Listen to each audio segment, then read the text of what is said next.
Daily Words of God. The Gospel of Matthew of the New Testament documents Jesus' genealogy. At the start, it says that Jesus was a descendant of Abraham and of David, and the son of Joseph. Next, it says that Jesus was conceived by the Holy Spirit and born of a virgin, which would mean he was not the son of Joseph or the descendant of Abraham and of David. The genealogy, though, insists on associating Jesus with Joseph. Next, the genealogy begins to record the process by which Jesus was born. It says Jesus was conceived by the Holy Spirit, that he was born of a virgin and not the son of Joseph. Yet in the genealogy, it is clearly written that Jesus was the son of Joseph, and because the genealogy is written for Jesus, it records 42 generations. When it goes to the generation of Joseph, it hurriedly says that Joseph was the husband of Mary, words which are given in order to prove that Jesus was the descendant of Abraham. Is this not a contradiction? The genealogy clearly documents Joseph's ancestry. It is obviously the genealogy of Joseph, but Matthew insists that it is the genealogy of Jesus. Does this not deny the fact of Jesus' conception by the Holy Spirit? Thus, is the genealogy by Matthew not a human idea? It is ridiculous. This is how you can know that this book did not come entirely from the Holy Spirit. There are perhaps some people who think that God must have a genealogy on earth, as a result of which they assign Jesus as the 42nd generation of Abraham. That is really ridiculous. After arriving on earth, how could God have a genealogy? If you say that God has a genealogy, do you not rank him among the creatures of God? For God is not of the earth. He is the Lord of creation, and although he is of flesh, he is not of the same essence as man. How could you rank God as being of the same kind as a creature of God? Abraham cannot represent God. He was the object of Jehovah's work at the time.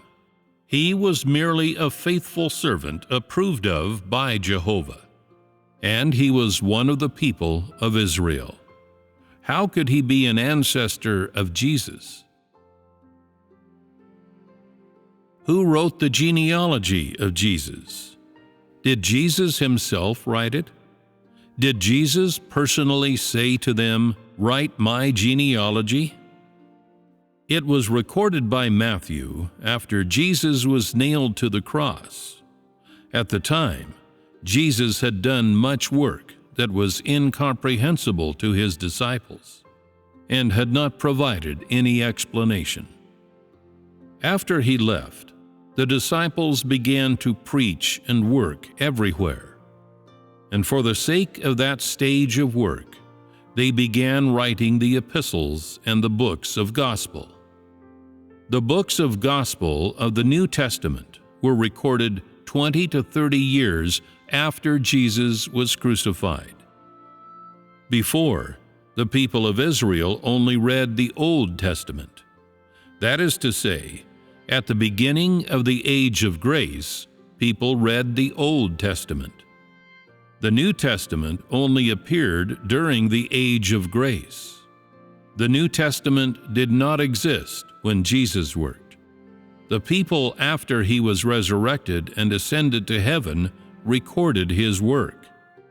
Only then were there the four Gospels, in addition to which were also the epistles of Paul and Peter, as well as the book of Revelation.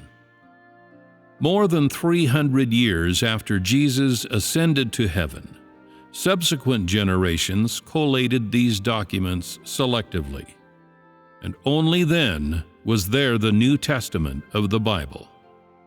Only after this work had been completed was there the New Testament.